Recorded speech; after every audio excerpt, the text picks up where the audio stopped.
Practically everybody in trading and entrepreneurship is talking about how to make more money, but nobody's really talking about how to weather the inevitable periods of life drawdown that go along with working in an arena that requires risk taking.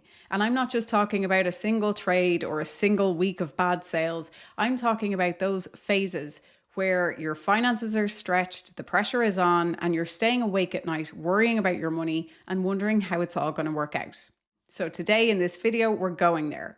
We're talking about what a life drawdown is, how it impacts you, and how you can face these tough times full of confidence and composure so that you can stay in the game and boss your way out. If you're new to the channel, my name's Créde. I'm a high performance and trading psychologist, and I help traders and entrepreneurs to wire their psychology and their energy for elite performance. If you're a serious trader who's looking to overcome destructive habits and self-sabotage and to achieve elite execution, then I invite you to join me in my signature program, Go Deep to Level Up Your Trading. I'll leave some information and a link in the description box below and in the pinned comment. Or if you're not yet ready for the full immersive trading psychology program, I'll leave a link to my free in-depth trading psychology resource in the description box and the comments too. When you're a trader or an entrepreneur who is betting on themselves to make a living, then periods of financial stress and instability are almost inevitable. You're operating in an arena where success doesn't necessarily correlate with IQ and effort, and so you have to take risks. Sometimes the risks pay off, sometimes they result in losses, but even when you're on the right track, there will often be phases where the money dips or even dries up. This could be due to a downturn or change in the market, pivoting your brand, a change in your personal life circumstances, or maybe even investing in a new product, idea, or strategy before it's proven itself in terms of profit. And I'm calling this a life drawdown. So I don't mean one bad losing trade or a bad red day or even a string of red days or a bad sales week or month. I'm talking about a period of time where your overall financial situation in your life is stressing you out to the point where you're losing sleep. And often when you're in these periods of life drawdown, you don't even know when they're going to end or how you're going to get out. And this is true for people at all ends of the financial scale.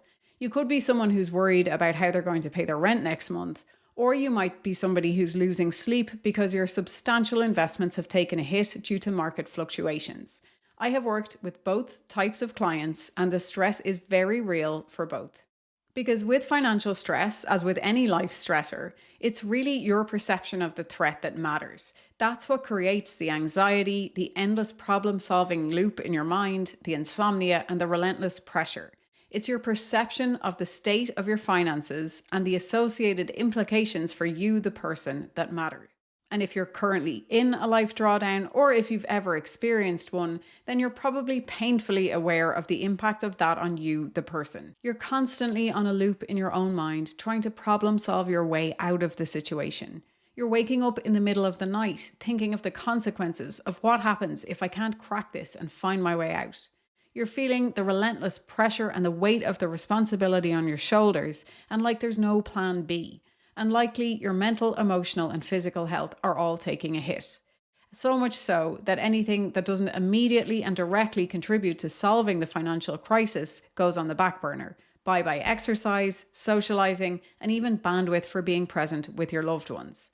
Being in a life drawdown phase is no fun by anyone's account. And the reason why I can viscerally describe this is because I have been there many times in my own life. One time in particular stands out a lot to me. And that was just at the very start of COVID in 2020, when I had incorporated my company in the exact week that COVID exploded and all the lockdowns began. And I had recently just moved to Portugal. I only had a few months of financial runway to make my business work. And I invested 44% of my net worth in an online business program to give me the business skills that I believed could help me to create the business that I had the vision for in my mind. It was one of those absolutely nail-biting phases where it really could have gone either way. And while I'm glad that I did it and it worked out, it wasn't necessarily fun as I was working through it. And that's just one example. The research shows that financial stress is one of the leading sources of stress for adults today. According to an American Psychological Association 2015 Stress in America study, money or financial concerns was one of the top 3 sources of stress for American adults, the other 2 being family responsibilities and work. So you can imagine if you're a trader or an entrepreneur who is working in this high-risk arena where your income is unpredictable, and you're likely carrying either the full responsibility or a significant portion of the financial responsibility for your family, that when you enter a life drawdown phase, you're actually experiencing each of these 3 top stressors. Not only that, but research conducted by Kelly, LeBaron, and Hill in 2018 showed that a spouse's financial stress was significantly linked with lower marital quality for both themselves and their partners. So life drawdowns can significantly strain relationships too. The thing is, despite the prevalence of life drawdowns in these high-risk career fields, the common focus of influencers and educators is usually on how to get out of the drawdown as quickly as possible. So what trading strategy or indicator or business hack is going to help you to get rich quick? No one is focusing on how to actually sit in the drawdown phase and face it head on. Why? Because it's not exactly as sexy to tell someone you have to find a way to effectively sit in the discomfort. And it certainly doesn't sell as well as promising the shortcut out.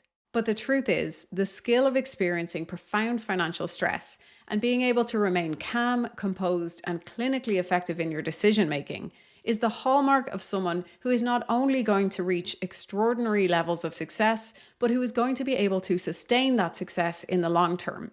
It's a skill worth perfecting. You can train how you think, feel, and act when you're in the middle of financial stress so that you can navigate that period strategically to the best of your ability, making good decisions, not panicking under pressure, so that you can keep your business or your trading account above water and your mental, emotional, and physical health intact. The goal is to become someone who can be struggling and simultaneously stay in the game with an implicit belief that just like a trading drawdown, it's not permanent if you manage risk and keep showing up. You need a plan for how to personally make it through the phase. What's happening to your mind and body when you're in a life drawdown? When you're under significant stress, the natural human response is usually one of 3 responses: freezing, fighting, or fleeing. Freezing. You get so paralyzed by fear at the financial situation that you stop taking action and grind to a halt. Fighting. You impulsively and in a panicked way keep taking the same actions that got you into the mess in an effort to get yourself out. So you're still trying to conquer the stressor with the same ineffective techniques. Think of the trader who has gone past their daily loss limit and then tries to trade themselves out of the red, revenge trading and going on tilt. Fleeing. You unconsciously try to cope with the pressure and discomfort by avoidance and distraction. So maybe eating too much, drinking too much, or procrastination. None of these go-to stress responses will be the ones that help you successfully navigate your way out of the life drawdown. You have to find a way to acknowledge the pressure and stress and the associated emotions while simultaneously making good decisions and continuing to take effective actions. You need to take the panic out of the picture so that you can bring your best problem-solving self to the table. My paradigm for doing that is actually super simple. Cultivate a daily practice of returning to equilibrium. Let me explain that. The stress of a life drawdown will pull you out of your natural state. It will cause you to doubt yourself where you're normally confident and decisive. It will cause you to procrastinate where you normally take immediate effective action. It will cause you to catastrophize and see problems as mountains instead of individual challenges that can be tackled easily one by one. It will cause you to sideline all of the daily activities that keep you sane and functioning optimally. So the stress of a life drawdown will pull you into a physical, mental, and emotional state that is not conducive to getting out of the phase, one that actually exacerbates the problem and that probably prolongs the drawdown phase or magnifies the impact of it. The solution then is not to incessantly worry and strategize as to how to get yourself out of the drawdown phase, but to focus instead on bringing yourself back into that natural balanced state where you intuitively see the solutions in front of you and where you're easily able to cope with the emotions and the stress and pressure that arise. The key is understanding that you will likely have to keep bringing yourself back to this equilibrium. It's not a one-time fix. It's a daily practice for as long as the drawdown phase lasts. And in concrete terms, this could look like meditation, taking a 10-minute walk outside to clear your head, talking to a friend, journaling your feelings in a journal so that you can just get mental clarity, listening to affirmations to boost your confidence and your motivation, reframing the situation in your own mind so that you start seeing the financial stress as happening for you as opposed to happening to you, adopting a growth mindset, or even just seeking outside support to deal with the mental, emotional, or physical impact of the stress, whether that's talking to a therapist, going to an acupuncturist, or seeking some other kind of professional support that you feel helps you. By keeping yourself in this grounded, optimal state, you're protecting yourself from the very real mental, physical, and emotional consequences of stress. And you're keeping yourself in a state where it makes it much easier to take the consistent actions that will eventually lead you out of the drawdown. I hope this has been helpful. If you're a serious trader who wants to dig deeper into your relationship with money and to optimize it so that you have a money mindset that supports you in your goals, then we cover that in depth in the Go Deep to Level Up Your Trading program. And again, I'll link to that in the description box below and the pinned comments. That's it for this video. Keep betting on yourself, and I'll see you in the next one.